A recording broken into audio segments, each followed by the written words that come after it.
Hi, it's Fias Tarot. Okay, so Aquarius placements. Let's see anong meron. This is a short reading lang. Oh, prediction. Okay, prediction for the rest of the month, July. Okay.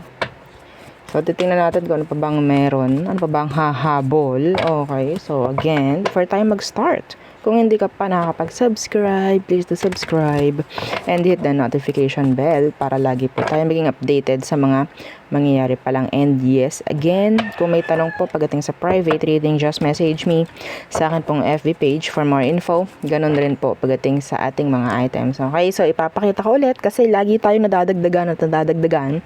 Yeah, thank you sa mga sumusuporta and sa patuloy na sumusuporta. Okay, so we do have evil eye protection. Okay, meron tayong mga evil eye protection sa mga may alam na dyan. Yes, meron tayo niyan. No, so meron tayong ring. Okay, available ang ring natin. This is adjustable, by the way. Ring and yung ating dalawang sample ng bracelet. Okay? So, kung gusto mo use bracelet, meron tayo. Isang adjustable and isang garterized. So, yung garterized, ganyan yung kanyang pendant. Okay? So, ito naman, merong initial. Okay? Initial po na magmamayari po. Ha? And, syempre, yung ating evil eye protection necklace. Okay, so ganyan lang, napaka-minimalist, napaka-simple, pero napaka-elegant. This is unisex, by the way. Okay, so ganyan siya. Meron siyang blue stone doon sa center. Okay, so this is non-tarnish, hypoallergenic. Okay, and yes, yung ating newish, na ating love and money bracelet. Okay, so ito yung merong citrine. Okay, ganyan siya. Ito po yung may citrine, ha? So, meron siyang tinatawag nating money magnet stone. Okay, the merchant stone na sinasabi. So, madalas ginagamit sa business, madalas ginagamit sa career, mga ganyan, no? So, para mapadami, mapa-increase or magkaroon ng increase pagdating sa pamemera. Okay? Ang dala po kasi ng citrine is success, wealth, okay, ganyan po. Prosperity, abundance. Man, okay? So, yun po ha. Napakaganda ng citrine stone. So, inilagay lang din natin doon sa love para magkaroon din ng magandang harmony. No? Yun ang mga benefits ng citrine. Okay, harmony pagdating sa relationship, pagkakaroon ng magandang energy pagdating sa love. Okay, this is connection po. No? For connections. And yung ating granter. Yung granter po again is made to order po ha. Okay, so ganyan siya. This is unisex. Siya po yung nagagrant. Ha, nagagrant ng inyong mga minamanifest. Okay? Syempre, nagbibigay rin siya ng mga weekly surprises. Weekly surprises na hindi nyo minamanifest. Okay, aside sa minamanifest nyo, meron siyang ibibigay sa inyo weekly. Okay, could be once or twice a week. Okay po. So, safe na yung isa. Oo, safe na. So, this is made to order. Okay, so, pasensya na po ha sa mga naririnig ninyo sa paligid-ligid. Anyway, so, ito naman yung ating cord cutting. So, si cord cut, siya yung nag-aalis ng mga MALAS or nagbibigay ng mga MALAS sa inyo. Yung mga hindi magandang energy. So, yan po ha. Pwede sa bahay. Pwede yan sa business. Okay, pwede pang sarili. Panglahatan po ito. Okay, itong ating cord cut. Okay.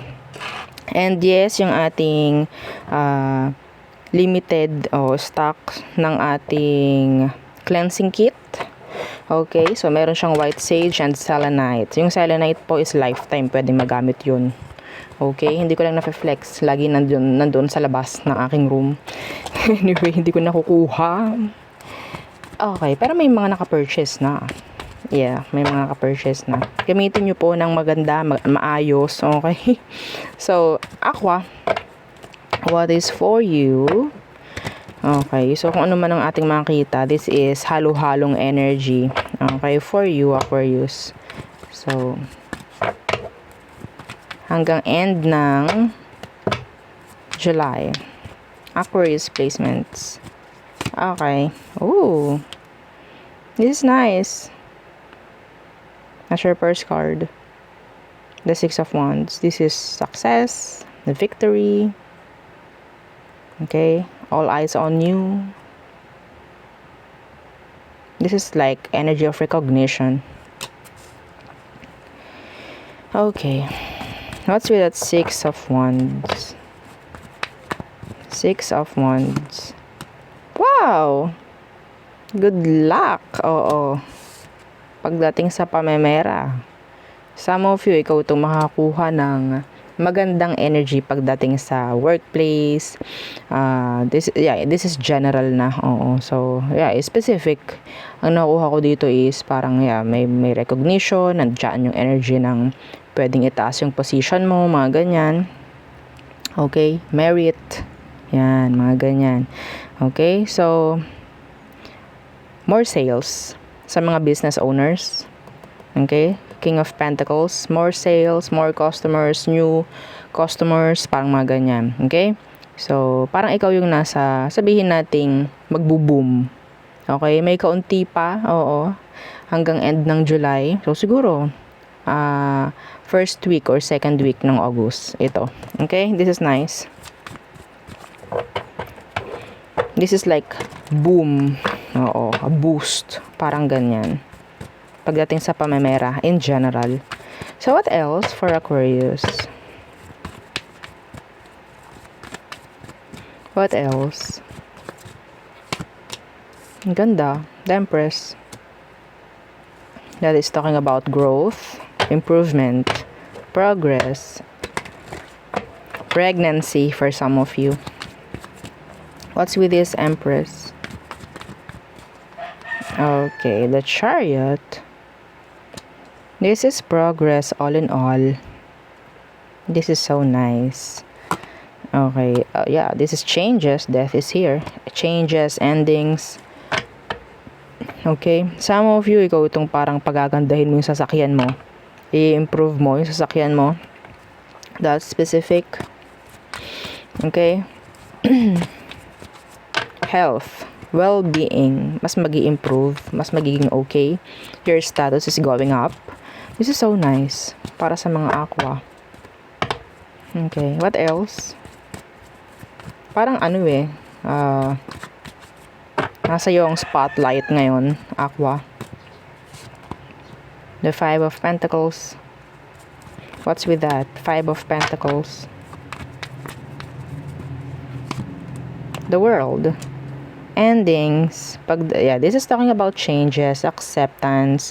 Kung ano man yung parang aalis or mawawala, I'm hearing some of you, kailangan mo lang i-accept. Okay? So, ano tong Five of Pentacles to be specific? Ang nakuha ko dito, mga Aquarius, changes talaga pagdating po sa status. Okay? Could be changes pagdating sa pamemera. Ang ganda nito. Ang ganda. King of Pentacles, the Chariot, the World. Some of you, this is talking about travel, okay, na pwedeng matuloy. Some of you, this is travel like via plane, mga ganyan. Okay. Yung iba sa inyo, ang dami kong nakikitang gawain.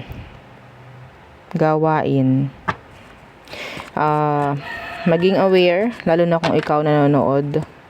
Alam mo na dapat nagpapahinga ka, ikaw na buntis. Oo, dapat nagpapahinga ka. I-avoid lang natin yung spotting. Okay? I-avoid natin yung spotting kasi I'm hearing spotting. So, ano tong Five of Pentacles?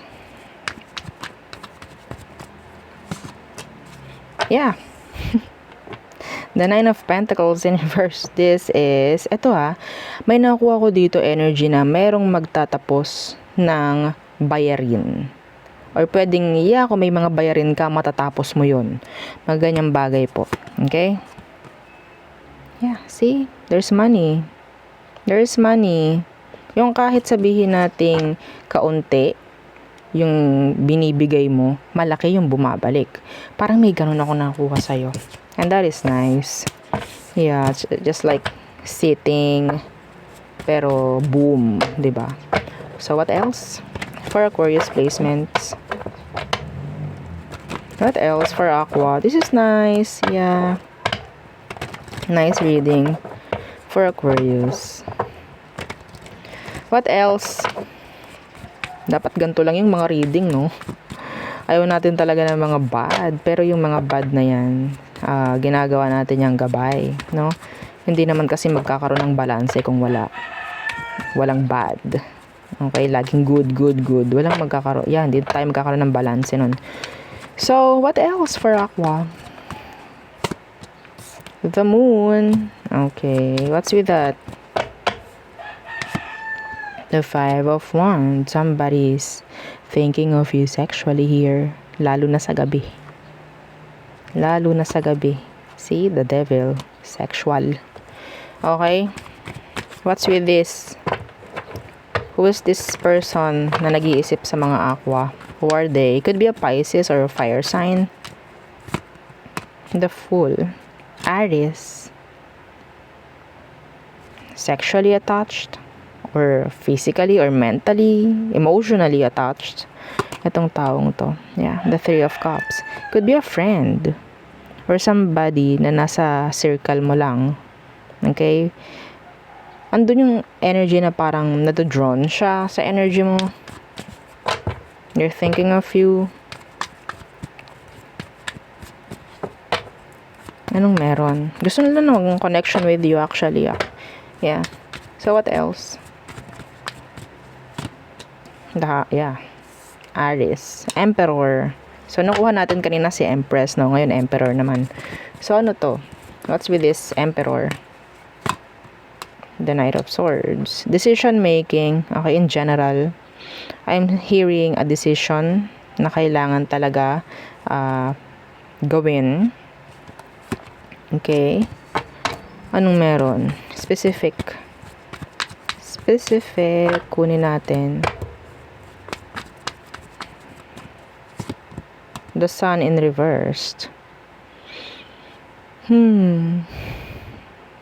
Some of it, this is talking about a child support.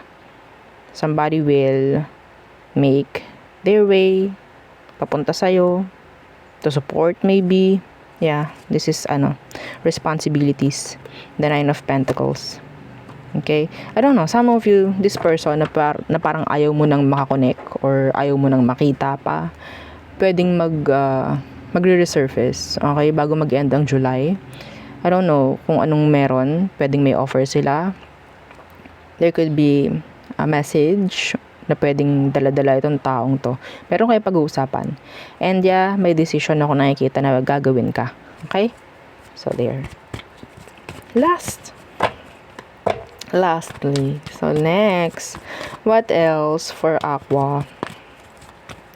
This could be a Leo, Air, Aries. What else? The 3 of Pentacles in reversed. I'm hearing, ang tawag dito, a surprise visit from a boss. Okay? A surprise audit pagdating sa workplace. Mga ganyang bagay. A surprise meeting. What's with this 3 of Pentacles in reversed? The Hierophant. Commitments. Avoid ninyo, I'm seeing and hearing commitments or compromise. Iwasan nating makompromiso. Parang meron ditong marami, like sabay-sabay, sunod-sunod na gawain. Ayaw natin makakompromise. No? Yeah, the King of Pentacles. Pwedeng, this is totally regarding workplace. Okay? So, kung ano man, iwasan nating makompromiso pagdating sa workplace, business, or whatsoever. Okay? So, yeah. Okay. So, tayo tumungo na sa all signs for you, Aqua. Okay. So, Aries through Pisces for you, Aquarius placements.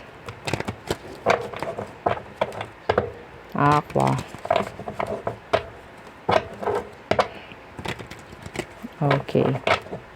Sorry, wala tayong nakitang stalker. No? Wala tayong nakitang medyo lovey-dovey. Puro puro money. So, siguro, Ang papasok pa sa inyo bago mag-end ang July. Aries, some of them, they're lying. Okay? May mga nakatago. So, Taurus, they felt the distance. Feeling the distance, the gap. Okay? Gemini, they're looking for you. Cancer, they want to communicate. Leo, they want to return. They want to come back. Parang ganyan. Some of them, they're not ready to to cut, no, the situation of hindi pa sila ready, like in general. If this is a past person, hindi pa sila ready to move forward. Virgo, they're dropping you. Libra, they want to connect. They felt a strong connection with you. Feeling a strong connection maybe. Cancer, I don't know why Cancer. Scorpio is overthinking. Some of them, they want to reach out.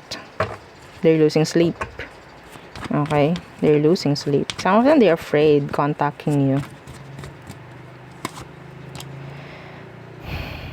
Sagittarius, they want to express their feelings, pero nandun yung shyness, timid. Okay, parang wallflower. So, Capricorn, they're moving on. Aquarius, I'm hearing reconciliation with an aqua. So, Pisces, they want progress. They want improvement. Okay, pagdating sa connection ninyo or sa kung ano man ang meron. Yeah, the Sun. Some of you, I'm hearing they want kids with you. They want to have kids with you. Okay? Anyway. So there, yun ang aking reading for you, Aqua. Again, bakit before? So yun ang ating reading. Kung meron pa pang mga tanong, just message me. And yeah, don't forget to like, share, and subscribe. Thank you. Goodbye.